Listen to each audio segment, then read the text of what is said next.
Buenas tardes, soy Ivette González, hija de una persona que tiene la enfermedad de Huntington, el cual es el tema que venimos a hablar en este día. Desde la ciudad de Medellín, con nuestra queridísima doctora Sonia Moreno, quien es neuropsicóloga, investigadora del Grupo de Neurociencias de la Universidad de Antioquia.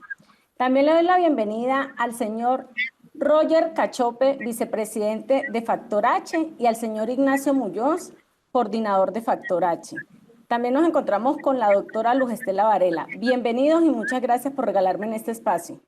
A ti, Ivette, por invitarnos. Bueno, cuéntanos qué quieres que conversemos. Bueno, podemos empezar por preguntar qué es Factor H. Roger, ¿quieres que lo responda yo? Sí, por favor. Okay, bueno, pues, Él es el papá de Factor H. Hola, Ivette. No, mira, Hola. Factor H es una organización sin ámbito de lucro cuya misión es intentar ayudar a mejorar la calidad de vida de personas afectadas por la enfermedad en Latinoamérica, con una concentración sobre todo en personas en vulnerabilidad extrema por carácter económico o por la región en la que viven. ¿Ok? Ok, muchas gracias. ¿En qué van las investigaciones para personas con Huntington? ¿Te refieres a nivel médico? Sí. Bueno, es un tema bastante complejo vamos a ver, tanto Roger como yo, aparte de nuestro trabajo en la organización Factor H, somos los dos científicos que trabajamos en otra fundación en Estados Unidos que se llama CHDI, y nuestra misión es intentar encontrar terapias para la enfermedad de Huntington. Entonces, como parte de nuestro trabajo, estamos asociados a muchas compañías que están desarrollando tratamientos que están en fases experimentales a nivel de estudios clínicos. De momento no hay ninguna medicación que se haya demostrado que retrase o mejore los síntomas de la enfermedad de una manera efectiva. Es decir, los pacientes siguen evolucionando con el curso de la enfermedad. Lo que sí se sabe desde hace ya tiempo es que según algunos síntomas de carácter motor o de carácter psiquiátrico, pues hay tratamientos sintomáticos que funcionan durante algún tiempo. Pues esto depende de una valoración psiquiátrica y neurológica para ver realmente qué síntomas está manifestando el paciente según el estadio de la enfermedad en el que esté, y ver qué tipo de medicación y qué dosis le funciona mejor para esos síntomas. Y esto es dependiente mucho de los síntomas y de cómo tolere las medicaciones cada paciente. Sí, señor. No sé si muchas Roger gracias. quieres añadir alguna cosa más sobre esto. Bueno, yo quisiera añadir que aparte de lo que Nacho menciona, que se refiere principalmente a los medicamentos que están en desarrollo y que se espera que modifiquen por sí mismos el curso de la enfermedad, eso no quiere decir que actualmente no se utilicen otros medicamentos para tratar de aliviar la situación que expresa la enfermedad, ¿no? Que es lo que Nacho llamó tratamientos de orden sintomático.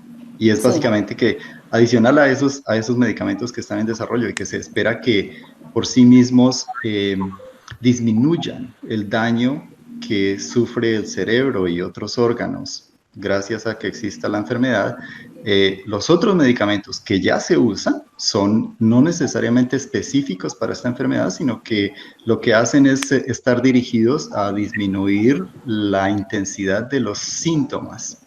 Es decir, en forma similar a como cuando experimentas un resfriado y tienes fiebre, entonces utilizas un antiinflamatorio que baje la fiebre. En otro momento puedes tener congestión nasal, entonces utilizas un medicamento que disminuya la congestión nasal. Así también se utilizan medicamentos que disminuyen la intensidad de los síntomas y que pueden, de forma bastante notoria, mejorar la calidad de vida, a pesar de que no estén modificando la fuente, la causa real de la enfermedad, ¿no? Esos medicamentos también se usan y se usan a lo largo de todo el mundo, incluso en Colombia. Existe, por fortuna, un rango bastante amplio de esos medicamentos que existen para mejorar las alteraciones del sueño, para mejorar las alteraciones del comportamiento, no solamente del comportamiento motor, sino también del comportamiento no motor, a lo que nos refería como, por ejemplo, síntomas de orden psiquiátrico o psicológico. También pueden tener esa capacidad de controlar esos esos síntomas. Muy bien. Doctora, ¿qué es la enfermedad de Huntington? ¿Cómo se relaciona con Corea, con los movimientos? Es una enfermedad descrita desde el 1872, 76, si no estoy mal, de manera que se conoce desde hace mucho tiempo, pero solo hasta años anteriores, pocos años relativamente, se vino a descubrir el gen y a descubrir que es una enfermedad o a describir como una enfermedad de orden genético, hereditario.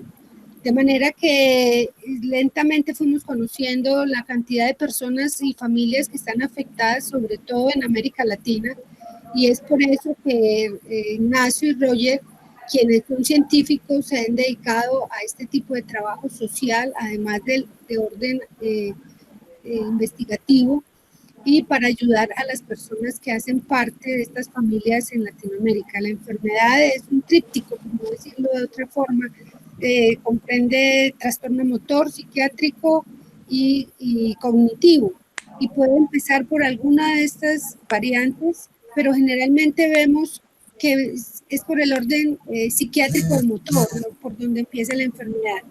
Tu papá, por ejemplo, fue atendido por nosotros con una crisis de tipo psiquiátrico y por eso obedeció a que se trasladara a un centro, lo internaron y fue tratado, pero ya venía enfermo hacía varios años. Papá está en una situación crítica y ya te lo explicabas a Roger, que los vecinos no entendían qué era lo que pasaba, él estaba agresivo, los vecinos terminaron siendo igual de agresivos y desde Cúcuta se pudo trasladar pues por tus gestiones y demás. Llegaste aquí, te conectaste con nosotros y pudimos seguir todo el proceso donde ha sido exitoso desde el punto de vista médico y social porque ya tienes una persona más calmada, tú ya conoces muchas cosas de la enfermedad, de la situación que se está viviendo, hacia dónde se va. Es una familia que estaba en Cúcuta, límites con Venezuela y pues de hecho ellos tienen parientes que son venezolanos, si mal no estoy por lo que me contabas alguna vez, pero aquí sí, señora. es una familia colombiana donde en Cúcuta debe haber muchos casos de muchas personas. No hemos explorado todavía ese departamento, la capital es Cúcuta, el departamento es norte del Santander,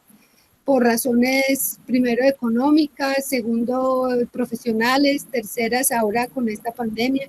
Es muy difícil pues llegar a un departamento donde uno no tiene una incidencia y tiene que entrar a hacer una serie de gestiones para poder conocer cuántas familias están. Sonia, sí. Una pregunta. No se conoce de ningún especialista, bien psiquiatra o neurólogo en Cúcuta al que se pueda contactar.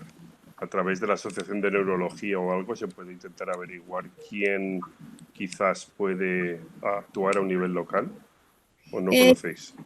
Yo personalmente no conozco, pero no es tampoco difícil averiguar a través de incluso el doctor López de neurología qué médicos están dispuestos a atender nuestros pacientes. ¿Por qué hay enfermedad mental en la enfermedad de Huntington?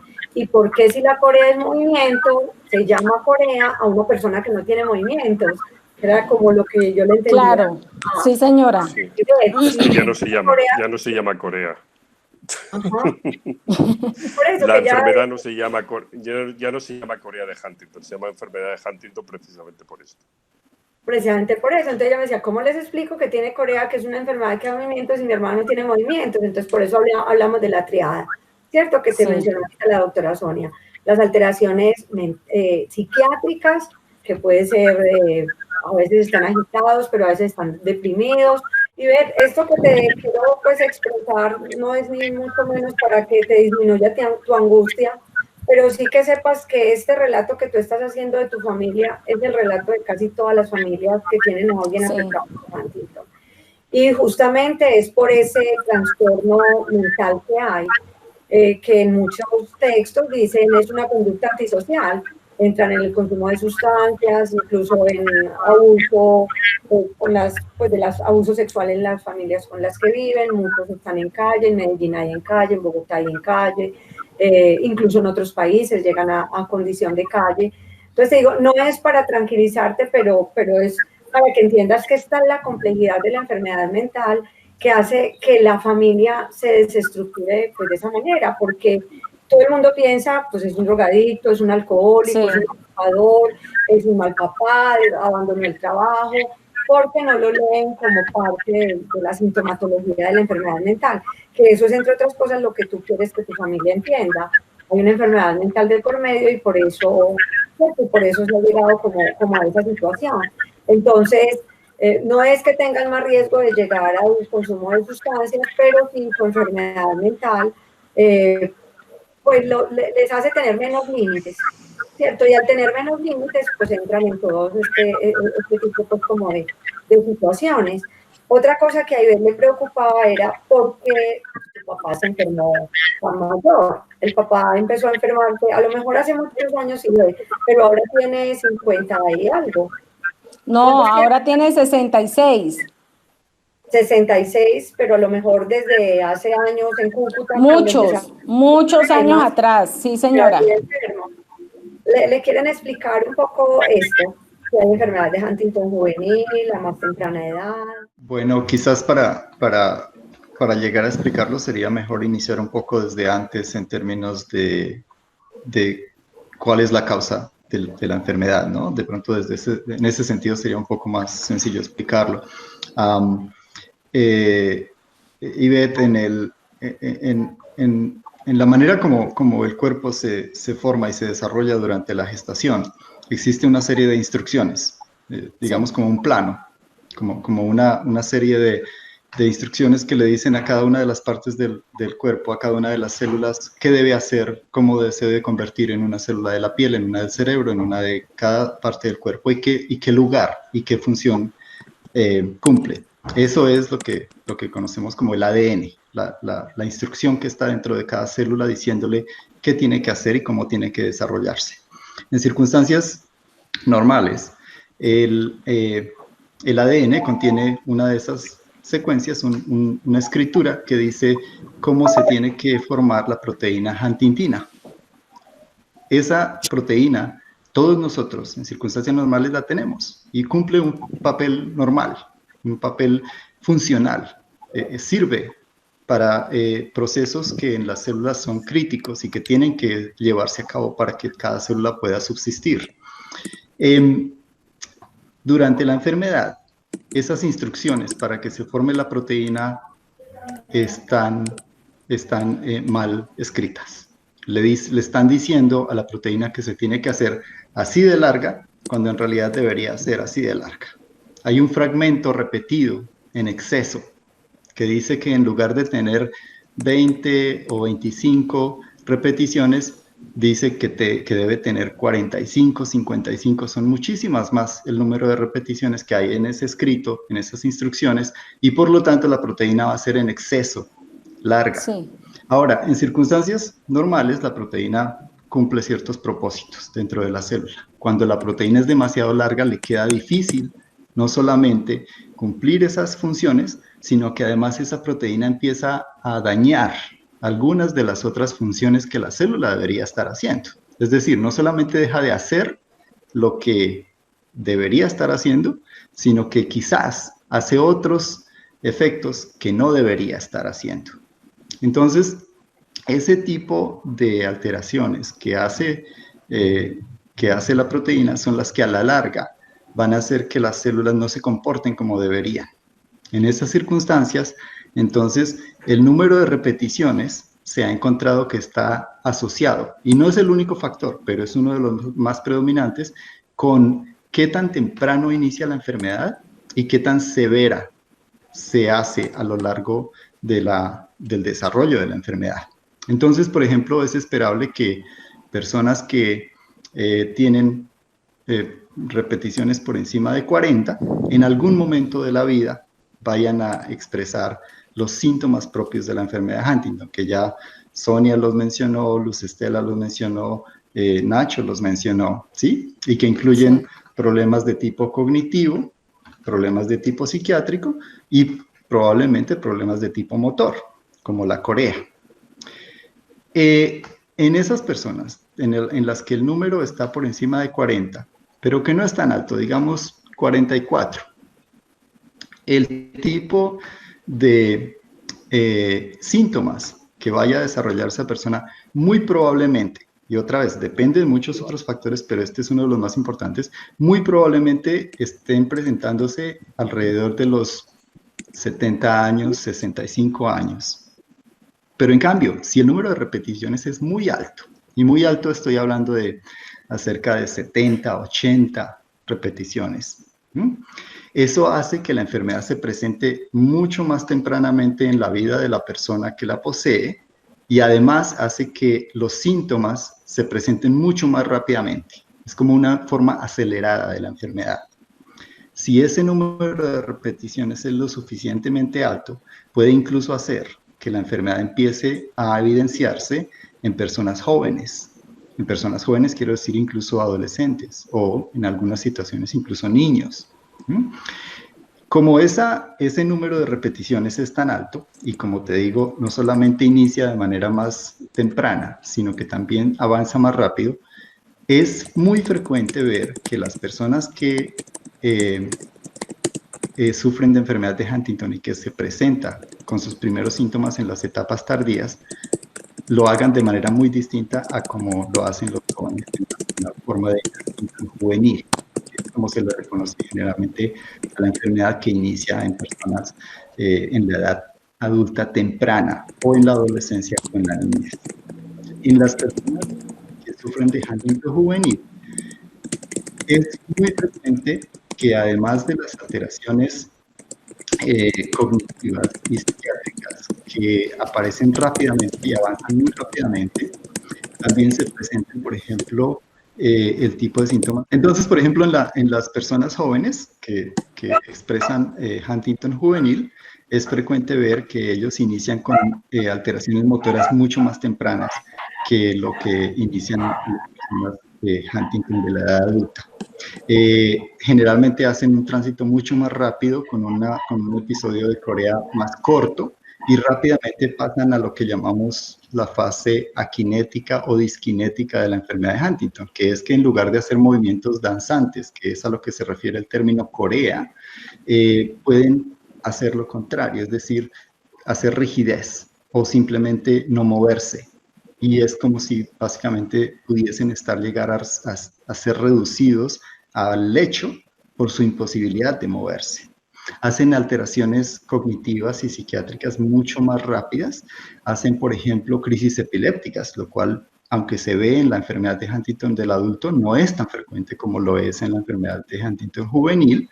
Y fácilmente, por el hecho de que generalmente están involucrados en la actividad escolar, al inicio son frecuentemente reportados como niños que tienen dificultades en el rendimiento escolar o que establecen agresiones con sus compañeros o que establecen dificultades para el trabajo en grupo, etcétera, etcétera. Y lo que va a dar pie para que se piense en la posibilidad de que se trate de Huntington juvenil es, como en la mayoría de estos casos, que existe una historia familiar. Es decir, que padres, abuelos, Claro. tíos hayan estado afectados por formas similares y que haga pensar entonces que en esta persona pudiese estar tratándose de enfermedad de Huntington juvenil. Pero entonces, en resumen, las dos formas de la enfermedad avanzan definitivamente de manera muy distinta y avanzan mucho más rápido en la enfermedad de Huntington juvenil que en la enfermedad del adulto mayor. Mira, Ivette, como estábamos mencionando al inicio, el realizar una prueba para confirmar la existencia de una enfermedad de orden genético es un asunto bastante complejo. Sí. No solamente en términos legales, como acaba de manifestar Nacho. Pero entonces, doctor, mi pregunta es, ¿cómo lo prevenimos entonces? Bueno, él tiene que empezar por hacer una evaluación por neuropsicología y por psiquiatría infantil, de manera que se pueda reconocer exactamente cuál es la fuente del tipo de alteraciones que le está manifestando. Y si esas manifestaciones pueden tener un tratamiento farmacológico o un tratamiento de psicoterapia o un tratamiento de modulación comportamental, se debería hacer, independientemente del tipo de prueba genética que pueda demostrar que existe una alteración, una enfermedad de orden genético o no. Sí, Así señor. es, o sea, hay distintas perspectivas de las personas. Hay quienes dicen, como tú, que creo que eso es como tu perspectiva. Yo quiero saber porque puedo prepararme para esperarla. Puedo prepararme con formación, con educación, bueno, pero hay quienes dicen, no quiero saber porque eso me dañaría la vida. Y entonces cuando uno les pregunta, pero es que tus hijos la pueden heredar, también hay de todas las perspectivas, como lo encontré yo en mi tesis, las que dicen, entonces mejor no los tengo porque definitivamente quiero prevenir. Otros dicen, entonces voy a tener muchos para que alguno me cuide. Entonces, si la probabilidad en cada embarazo es el 50% de que sea sano, de que sea enfermo, alguno no me servirá, entonces tengo más, te estoy hablando de perspectivas de las que las personas tienen, que es lo que dice el doctor Roger, pues cuando logras tu mayoría de edad, tendrás una postura, quiero saber o no quiero saber. Eso es lo que yo quiero prevenir, que el día de mañana los primos de mi hijo lo entiendan, que Dios no quiera, pero si las cosas son así hay que aceptarlas, que lo acojan, que lo entiendan, que lo toleren. A esa prevención es que yo me refiero. Bueno, yo creo en realidad que ese tema que acabas de traer, Ivette, es un tema bastante importante y infortunadamente en nuestra sociedad es un asunto bastante complejo, bastante aún, en los años en los que estamos, 2020, bastante difícil de manejar. Y existe cierta tendencia a tolerar la enfermedad mental, pero no a aceptarla. Y son distintos. Tolerar algo es muy distinto a aceptar algo. Eh, y yo creo que digamos, para tratar de encauzar tu preocupación en términos de prevenir el rechazo al que se pueda él ver sometido, no solamente de parte de la sociedad en general, sino incluso de parte de su familia, yo creo que ese trabajo podría hacerse independientemente de que se trate de enfermedad de Huntington o no. Y debería hacerse, Sí, independientemente total. de qué alteración o de qué condición. Yo a lo que te invitaría es a que, como digo, independientemente de que se trate de enfermedad de Huntington o no, el trabajo debería iniciarse acerca de que la familia y la comunidad entiendan que el hecho de que él esté afectado por una condición particular, independientemente de la que sea, merece que sea aceptado y que él Sí. merece también se acepte a sí mismo de la manera que es. Ivette, la enfermedad Señor. viene a través tuya, o sea, de tu madre, De mi padre. de tu padre. Entonces, ¿usted se ha hecho la prueba genética? No. Ok. Entonces, otra dimensión sobre la prueba de su hijo es el hecho de que si su hijo realmente tiene la enfermedad, significa que usted también la tiene. Sí, pero es que yo sí me la quiero hacer. Bueno, pero yo lo digo que esto es un tema importante para que usted también lo analice, porque no solamente tiene una implicación para su hijo, tiene una implicación para su marido, tiene una implicación para usted. Si realmente hay una sospecha de que los síntomas que pueda tener su hijo puedan ser explicados por Huntington y el profesional que conozca la enfermedad decide hacer un test diagnóstico para confirmar, eso es una cosa que no se le comunicaría a su hijo, que probablemente se le comunicaría a los padres, y eso es un proceso estándar que se sigue. Pero usted tiene que pensar que en el momento que su hijo, y el hijo realmente ha heredado la mutación, significa que la ha heredado a través de usted. Sí. Lo cual tiene un impacto doble en su familia, y esto es algo que también tiene que discutir con su marido. Por eso digo que parte de la recomendación que yo veo en las condiciones familiares tan complejas que usted tiene es que empiece a tener una conversación seria, por lo menos inicialmente, no solamente con su marido, sino con las personas de su entorno familiar con las que tenga usted una buena relación, porque es necesario tener un apoyo psicológico de la familia, tenga su hijo la enfermedad o no, tenga usted la enfermedad o no, porque lo que se está viniendo es muy complicado con tantos casos que ya está usted diciendo. Pero esto es un proceso que no es fácil, no es una sola conversación, es un proceso continuo de hablar, y nosotros estamos dispuestos a aconsejar en lo que podamos, pero cuanto menos se evite el no hablar, el miedo que tenga usted de las situaciones, de lo que se está experimentando, mejor, porque la gente tiene que entender. Así es. Así es, Ivette. Entonces, bueno, pues yo estoy súper agradecida de que el doctor Roger, el doctor Ignacio hayan estado con nosotros porque sé que son personas muy ocupadas, lo mismo que Sonia, y valoro mucho el que hayan estado acá y sé que pues es por responder a Ivette, a su necesidad, a su inquietud, además a su motivación.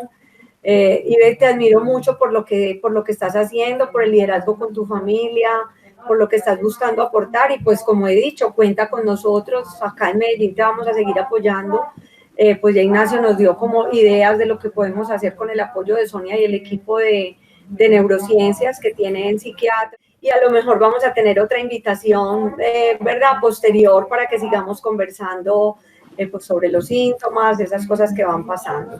Sí, Entonces, muchísimas gracias porque de verdad me quedaron muchas cosas claras de las cuales pues no había tocado el tema, que es respecto al diagnóstico, que es muy importante saber todo lo que me dijeron. De verdad se los agradezco muchísimo. Esa explicación que hizo Roger fue muy bonita.